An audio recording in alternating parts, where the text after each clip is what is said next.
సిగ్గు శరం లేని జాతి కింద మనం మిగిలిపోతామేమో తెలియట్లేదు. ఎందుకంటే ప్రభుత్వపు వైద్య కళాశాలలు వస్తే ప్రభుత్వంలో తక్కువ రేటుకి మన పిల్లలు చదువుకుంటారు.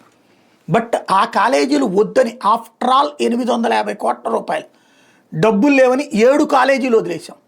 ఆఫ్టర్ ఆల్ 850 కోట్ల రూపాయలు. ఎందుకంటే ఒక రాష్ట్ర ప్రభుత్వ స్థాయిలో 2.5 లక్షల కోట్ల బడ్జెట్ ఉన్నటువంటి రాష్ట్రం 850 కోట్లు ఒక కాలేజీలకు పెట్టలేదా?